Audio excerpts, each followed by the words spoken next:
इस कार्यक्रम के प्रायोजक हैं श्रीमान महेंद्र कुमार जी गंगवाल, श्रीमती कुसुम जी गंगवाल, श्रीमान राहुल जी गंगवाल, श्रीमती सुनीता जी गंगवाल, श्रीमान विनीत जी गंगवाल, श्रीमती रीना जी गंगवाल, कुमारी गाथा धार्मिक, कुमारी नयांशी, कुमारी रिविधा, कुमारी आर्या, कुमारी ईशना एवं समस्त गंगवाल परिवार, श्यामनगर, जयपुर, राजस्थान। काय पाए कर, अरे शरीर मिला है तपस्चरण करने के लिए, ये शरीर मिला है व्रत के लिए, ये शरीर मिला है साधना के लिए। काय पाए कर तप नहीं कीनो, तप नहीं किया, शरीर मिला और तपस्चरण नहीं किया। आगम पढ़ नहीं मिटी कषाय, और आगम पढ़ा और कषाय नहीं मिटी। अरे आपको पता है कितना अध्ययन है, आपको पता है कितने शास्त्रों को पढ़ा है, अरे आपको पता है क्या, आपको पता है क्या, अरे क्या पता है, तेरी कषाएं दिख रही है, यहाँ पता है तू कितना पढ़ा लिखा है। आगम पढ़ नहीं मिटी कषाय, आगम को पढ़ करके, आगम अभ्यास करते हुए कषाय नहीं मिटी है, बेकार है तेरा सारा पढ़ना लिखना। जिसकी कषाय नहीं मिटी, जिसकी कषाएं मंद नहीं हुई, जिसकी कषायों में मंदता नहीं आई, जिसका लोभ कम नहीं हुआ, लालच कम नहीं हुआ, जिसके परिणामों में मायाचार कम नहीं हुआ, जिसका घमंड कम नहीं हुआ, जिसकी मान कषाय घिसी नहीं, जिसका क्रोध कुछ कम नहीं हुआ, क्रोध में कमी नहीं आई, मान में कमी नहीं आई, मायाचार में कमी नहीं आई, लोभ में कमी नहीं आई। ओह क्या कह रहे हैं, काय पाए कर तप नहीं कीनो, काय को प्राप्त करके, शरीर को प्राप्त करके तप नहीं कीनो। आगम पढ़ नहीं मिटी कषाय, और 2 स्टेप हो गई हैं क्या। धन को पाए दान नहीं कीनो, अरे तूने क्या किया इस धन को पा करके, हैं खूब कमाया, खूब कमाया, अरे कमाया तो बहुत है, क्या कमाया तो बहुत है, लेकिन दान दिया कि नहीं दिया ये बता। धन को पाए दान नहीं दीनो, कीनो कहाँ जगत में आए, हैं जगत में आकर के क्या किया तूने, धन भी मिल गया था, दान नहीं किया, क्या बोलो क्या बात कह रहे हैं। काय को पाकर के तप नहीं किया, आगम को पढ़ करके कषाय नहीं मिटी, धन को पाकर के दान नहीं दिया, तूने इस जगत में आकर के क्या किया ये बता तो सही भाई, अरे बंधु ये तो बता, तूने इस जगत में आकर के किया क्या, आखिर ये करने योग्य काम नहीं किया। तभी तो एक स्टेप और है आगे।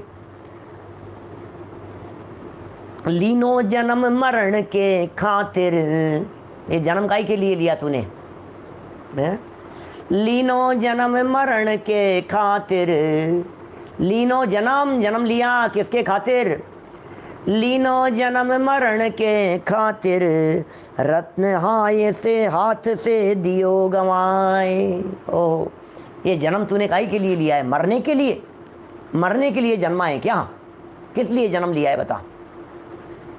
ये जन्म, हर जन्म अपने आप में मौत लिए बैठा है, ये यौवन भी बुढ़ापे का पैगाम लिए बैठा है, हर जन्म अपने आप में मौत लिए बैठा है, हर जन्म में मौत छिपी हुई है, जन्म में मौत छिपी हुई है, जन्म में मौत है, जिसका जन्म हुआ है उसका मरण अवश्य होगा।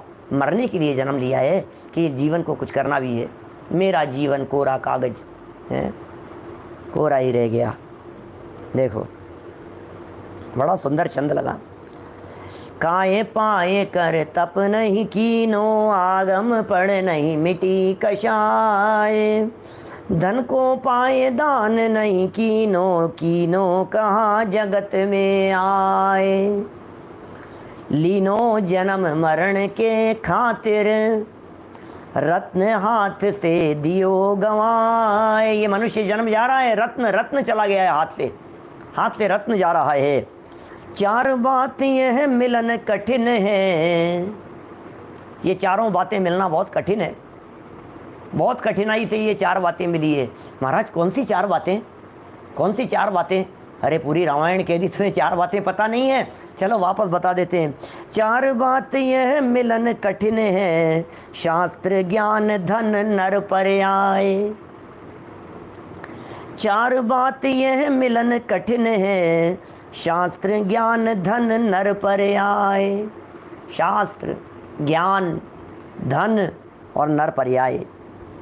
शास्त्र मिले, क्या किया, ज्ञान धन और नर पर आए। नर पर्याय को ऊपर काय में ले लिया इन्होंने, काय में। और आगम पढ़ करके कषाएं नहीं मिटी, आगम पढ़ करके कषाएं नहीं मिटी, ये शास्त्र ज्ञान भी इसी में शामिल कर लिया।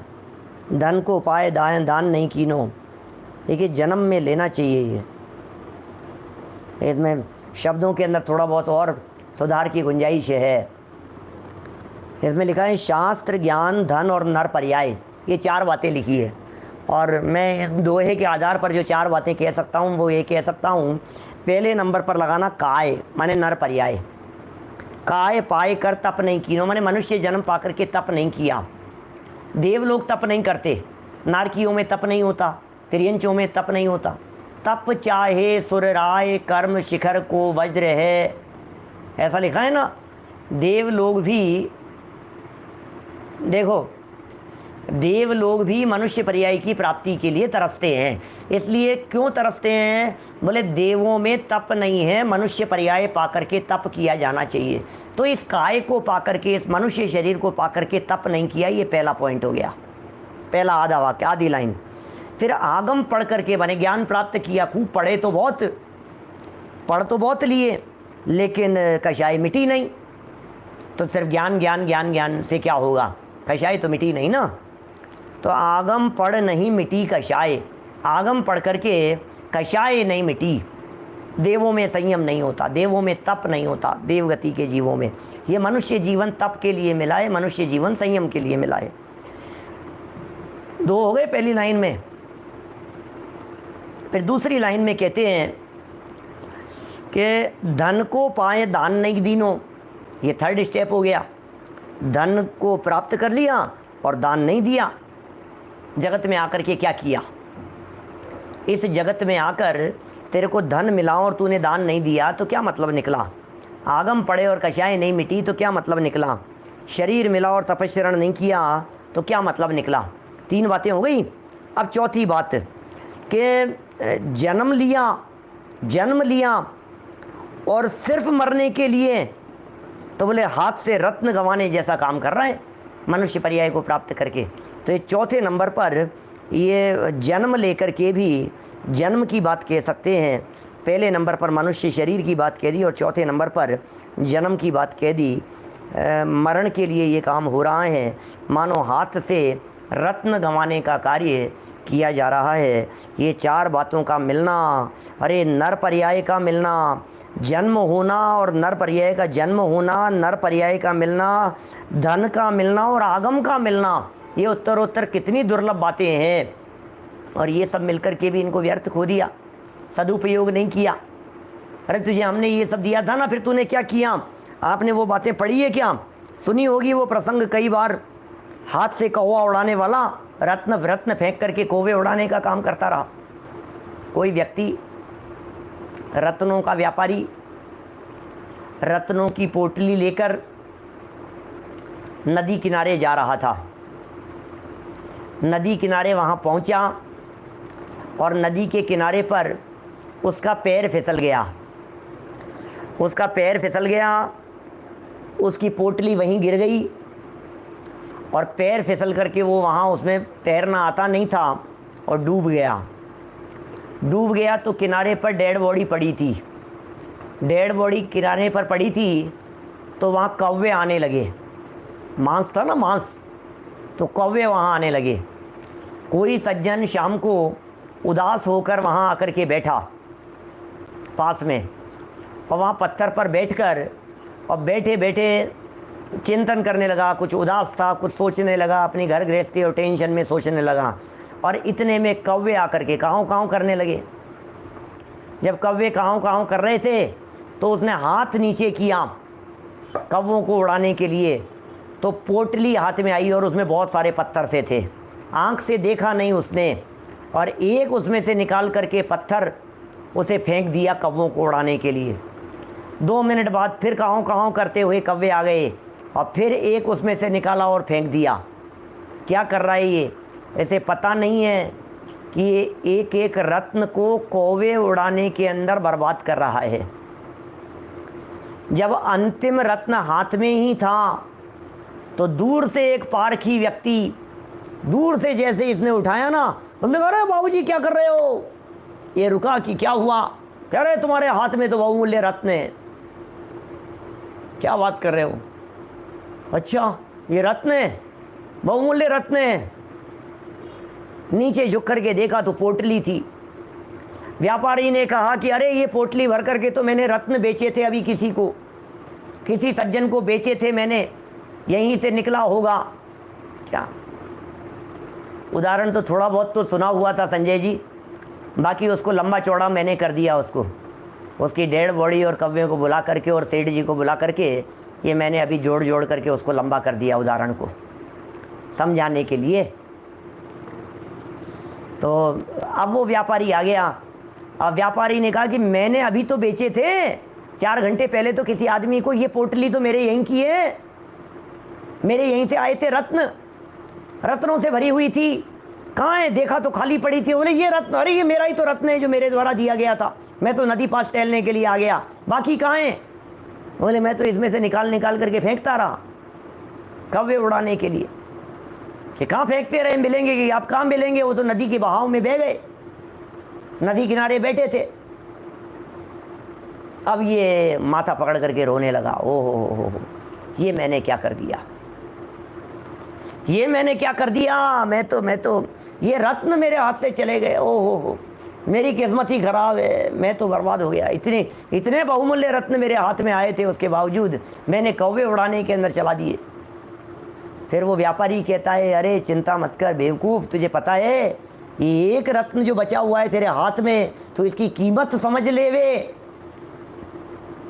मैं तो ईमानदार हूँ, सामने वाला व्यक्ति मेरे से खरीद करके लाया था, आज तुझे मिल गया है। इस रत्न की भी कीमत इतनी है कि तू जीवन भर बैठे खा सकता है, इतनी कीमत है इस रत्न की। ये अमूल्य रत्न है, इसलिए जो रत्न फेंक दिए गए, जो रत्न चले गए, उनके चले जाने से खेत खिन्न होने की ज़रूरत नहीं है। जो बचा है, यदि तूने उसको सार्थक करने की दिशा में कदम बढ़ाए तो तेरा पूरा जीवन सफल हो सकता है। इसी तरह से ये मनुष्य जीवन, ये मनुष्य पर्याय का एक एक दिन, ये एक एक पल, ये एक एक वर्ष, ये बहुमूल्य रत्नों के समान है। और कोई नादान व्यक्ति इसकी कीमत नहीं समझता था, काल गंवाता चला जाता था। और आज 60 साल के हो गए, आज 65 साल के हो गए, आज 55 साल के हो गए। आज हमारे को आकर के किसी व्यक्ति ने इस नर पर्याय की कीमत बतलाई तो हम रोने लगे, ओह मैंने अपना जीवन कहाँ बिता दिया, मैंने अपना जीवन कहाँ बिता दिया, बर्बाद कर दिया मैंने अपना जीवन खो दिया भाई साहब, लुटा दिया। मैंने अपने मनुष्य जीवन के दुर्लभ क्षणों को कहाँ बर्बाद कर दिया। इतना बहुमूल्य मनुष्य जीवन मिला था।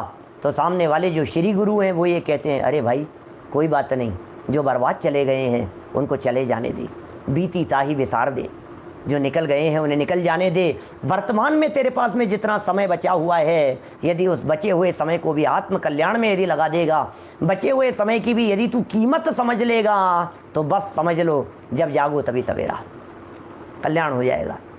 जितना बचा है उसमें भी मनुष्य जीवन को सफल किया जा सकता है, जितना बचा है उसमें मनुष्य जीवन को सार्थक किया जा सकता है, जितना बचा है उससे अपने मनुष्य जीवन को धन्य किया जा सकता है। देखिए लिख रहे हैं आगे, अनुवाद पढ़ता हूँ इसका, अनुवाद तो नहीं है, थोड़ी सी व्याख्या है। क्या देखो क्या कह रहे हैं, यह है मनुष्य पर्याय महादुर्लभ से भी दुर्लभ है। ओ हो, बड़े भाग्य से हमको मिला नर जन्म मिला, बड़े भाग्य से। फिर नर्तन, फिर जैन कुल, फिर जनवाणी सुनने का अवसर, एक के बाद एक लगाते जाना, उत्तर महादुर्लभ। ये मनुष्य पर्याय महादुर्लभ से भी दुर्लभ है। इसको पाकर जिनराज का मार्ग पाना और भी महादुर्लभ है। इसको प्राप्त करके जिन राज का मार्ग पा लिया यदि हमने, तो और भी महादुर्लभ है। ये मिल गया है हमें, जिन राज का मार्ग भी मिल गया है, जैन मार्ग मिल गया है। कषायों का दमन कर इस मार्ग की प्रभाव ना करो, ये कह रहे हैं, मार्ग प्रभाव ना करो, कषायों का दमन करके इस मार्ग की प्रभाव ना करो, कषायों का दमन करो। आपकी कषायों से जिन धर्म बदनाम होता है, आपकी कषायों से जिन धर्म की विराधना होती है।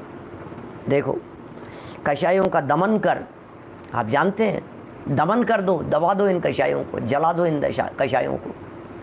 इस मार्ग की प्रभाव ना करो जिससे संसार भर में व्रती तुमको देखकर चारित्र की उन्नति में प्रवृत्त हो जावें। ये चारित्रधारियों को कह रहे हैं, ये प्रतिमाधारियों को कह रहे हैं, ये व्रतियों को कह रहे हैं,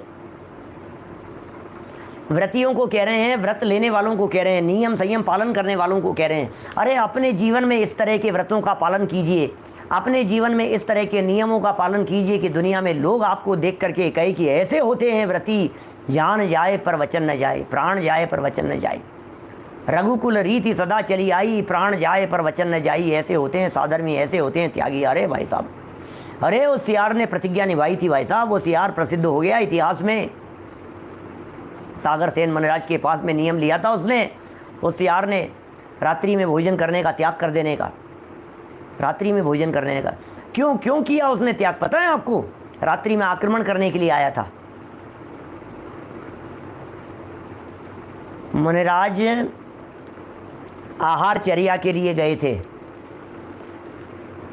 और जब आहार चर्या के लिए मुनिराज गए थे तो वापस लौट करके जब आए मुनिराज, तो पहुंचाने के लिए श्रावक लोग ढोल बाजों के साथ में आए, पहुंचाने के लिए नगर के बाहर। होता है जिनके यहाँ आहार होता है, कई बार ऐसी परिस्थितियाँ बनती है। मुनिराज हमारे यहाँ आए हैं, बैंड बाजों के साथ में मुनिराज को छोड़ने के लिए जाएंगे क्या? तो बैंड बाजों के साथ में छोड़ने के लिए जाएंगे, बैंड बाजों के साथ में उनको मुनिराज को छोड़ने के लिए गए। अब वहाँ जाकर के क्या हुआ, उस जगह पर पहुंचकर श्रावक लोग तो चले गए। अब क्योंकि बैंड बाजों के साथ में आया था ना, मुनिराज शमशान में आकर के ध्यान अवस्था में बैठ गए। और सियार ने ये सोचा कि बैंड बाजों के साथ में किसी शव को यहाँ दाह करने के लिए आए हैं, शव दाह करने के लिए आए हैं, यहाँ शव को रखने के लिए आए हैं। सियार ने ऐसा सोचा। जब सियार ने ऐसा सोचा कि ये तो शव होगा, श्रावक लोग चले गए, और दिन में तो उजाले के अंदर तो निकलता नहीं है शिकार के लिए। सियार वगैरह ये सब मांसाहारी पशु होते हैं ना, तो बोले मैं इसका शिकार करूंगा रात को आकर। अब रात को आकर के उसने शिकार करने के लिए, बोले डेड बॉडी आई थी, मेरा शिकार आया हुआ होगा यहाँ पर। शिकार क्या कहेंगे उसे, शिकार तो जिंदा का होता है, मतलब वो डेड बॉडी आई थी, मेरा भोजन आया हुआ है यहाँ पर। ये विचार करके वो सियार आया, और आकर के देखा वहाँ आकर के, तो उसे तो क्या देख रहा है वो, तो क्या हमेशा आज तक तो डेड बॉडी को ऐसे लेटे हुए देखा था, ये डेड बॉडी बैठे हुए कैसे? निश्चल मुद्रा के अंदर, ध्यान मुद्रा के अंदर मुनिराज बैठे हुए हैं। अब ध्यान मुद्रा के अंदर मुनिराज बैठे हुए हैं, और ये आक्रमण करने का भाव आया, उनको मांस खाने का भाव आया। और देखा कोई बात नहीं, अब जो भी हो अपने को तो खाना है। आक्रमण करने के लिए वो सियार जैसे ही आए बढ़ा, मुनिराज की ध्यान टूट गया, और वे ध्यान मुद्रा से विचलित हो गए, ध्यान से बाहर आ गए, हिले डुले। ये घबरा गया, ये क्या हुआ, ये तो जिंदा हैं, अरे ये तो कोई महामुनिराज है, ये मेरे से क्या हो रहा था। मुनिराज के ऊपर आक्रमण, जिंदा मुनिराज के ऊपर आक्रमण, ये मेरे से क्या हो रहा था। ओ हो, पश्चाताप के आंसू बहाने लगा, वहीं बैठ गया। रात्रि में मैं देख नहीं पाया कि ये कौन है, मैं तो डेड बॉडी समझ रहा था। ये तो मुनिराज हैं, ये तो त्यागी हैं, ये तो कोई दिव्य पुरुष हैं, ये तो कोई संयमी साधक हैं। मैं रात्रि के अंधेरे में देख नहीं पाया। मुनिराज के चरणों में बैठ करके उसने ऐसी प्रतिज्ञा ली उसने मुनिराज के चरणों में बैठ करके ऐसी प्रतिज्ञा ली कि मैं रात्रि भोजन कभी नहीं करूंगा, क्योंकि रात्रि के अंधकार के अंदर बराबर देख नहीं पाते हैं, रात्रि के अंधकार में दिखता नहीं है। जीवन भर के लिए उसने रात्रि भोजन का त्याग कर दिया। महत्वपूर्ण ये नहीं है कि उसने रात्रि भोजन का त्याग कर दिया, महत्वपूर्ण ये है कि उसने बावड़ी में नीचे उतर करके पानी नहीं पिया, क्योंकि रात्रि भोजन का त्याग कर चुका था। प्राण चले गए लेकिन उसने प्रतिज्ञा को निभाया। प्राण चले गए लेकिन पुरुरवा भील ने, प्राण चले गए लेकिन उसने कौवे का मांस नहीं खाया तो नहीं खाया, भील ने नहीं खाया। प्राण चले गए लेकिन यमपाल चांडाल ने हत्या नहीं की तो नहीं की, बांध दो मार दो, प्रतिज्ञा निभाई उसने। कैसे प्रतिज्ञा निभाते हैं भाई साहब। अरे जिन धर्म के बारे में यहाँ क्या कह रहे हैं ये, संसार भर में व्रती तुमको देख करके चारित्र की उन्नति में प्रवृत्त हो जाएं। ऐसे चारित्र का पालन करो, ऐसे उत्कृष्ट चारित्र का पालन करो। यदि आपको तीर्थ क्षेत्रों की वंदना के लिए जाना है तो पैदल ही यात्रा करना चाहिए। क्या कह रहे हैं, डोली पे मत जाओ। आजकल तो शिखर जी यात्राएं बाइक से होने लग गई, आधी से ज़्यादा यात्रा बाइक से हो जाती है। बाइक पे बैठो, चढ़ जाओ। अब तुम्हारी शक्ति नहीं है, अशक्त अवस्था है तो ठीक है, फिर जो भी कहना अब उसको क्या कहेंगे फिर ऐसी स्थिति में हम। जो भी पैदल ही यात्रा करना चाहिए। व्रतियों के लिए विशेष रूप से कह रहे हैं, ये त्यागियों के लिए विशेष रीति से कह रहे हैं कि आप पद यात्रा करो, पद यात्रा ही करना चाहिए। पैदल चलने से शरीर की तथा व्रत की स्वतंत्रता व दृढ़तापूर्वक रक्षा होती है। परतंत्रता छूट जाती है। आप पैदल चलते हैं ना, परतंत्रता छूट जाएगी। व्रत का पालन होगा, दृढ़ता से पालन होगा, शरीर की भी सुरक्षा होगी, दृढ़ता भी आएगी, हिम्मत भी आएगी और शरीर सुव्यवस्थित सुदृढ़ तो होता ही है। पैदल यात्रा से इतना और लाभ होता है कि जगह जगह के श्रावकों को व्रतियों के आचरण और भोजन शुद्धि की विधि का परिज्ञान हो जाता है, जिससे जीवों की बड़ी दया पलती है। ये भी और एक लाभ हो जाता है। जो व्रती लोग पद विहार करेंगे, पैदल ही चलेंगे, इधर से उधर पैदल जाएंगे तो 10-20 किलोमीटर से ज़्यादा क्या चलेंगे, दिन भर में 20-25 किलोमीटर से ज़्यादा क्या चलेंगे, चलते ही थोड़ी ना रहेंगे। कभी विहार करना है तो 20 किलोमीटर चल लिए, 25 किलोमीटर चल लिए। अब जा कर के विश्राम किया, रुक गए एक स्थान पर, तो उस जगह के श्रावकों को आपकी चर्या को देख करके, आपके आचरण को देख करके, आपके व्यवहार को देख करके, आपके त्याग को देख करके, आपकी साधना को देख करके प्रेरणा मिलती है। शास्त्रों की यही आज्ञा है कि व्यवहार सम्यक दृष्टि जीवों की, व्यवहार सम्यक दृष्टि, यहाँ कॉमा लगाइए, व्यवहार सम्यक दृष्टि जीवों की दया पाले। ये आज्ञा है शास्त्र की। व्यवहार सम्यक दृष्टि हो ना, आप निश्चय से सम्यक दृष्टि नहीं हो, ऐसा भी कह सकते हैं। आत्मानुभवी निश्चय से सम्यक दृष्टि, करणानुयोग वाले निश्चय से सम्यक दृष्टि, और प्रथमानुयोग और चरणानुयोग वाले व्यवहार सम्यक दृष्टि, ऐसा भी कहा जा सकता है। विवक्षाएँ हैं जिनागम की अलग अलग प्रकार की। हमने मोक्ष मार्ग प्रकाशक 8वें अध्याय में किसी प्रकरण में ये कहा था कि हम लोग सम्यक दृष्टि हैं सब, हर्षवर्धन जी साहब, अपन सब सम्यक दृष्टि हैं। क्या बात कर रहे हो, अपने आप को सम्यक दृष्टि? हाँ हाँ, चरणानुयोग हमें सम्यक दृष्टि कहता है। अनीति अन्याय अभक्ष्य नहीं है, पंचोदम्बर फलों का त्याग है, मद्य मांस मधु का सेवन नहीं है, शुद्ध सात्विक जीवन है। चरणानुयोग हम जैसे जीवों को देख करके यही कहेगा कि ये तो सम्यक दृष्टि है। प्रथमानुयोग सम्यक दृष्टि कहेगा, चरणानुयोग सम्यक दृष्टि कहेगा।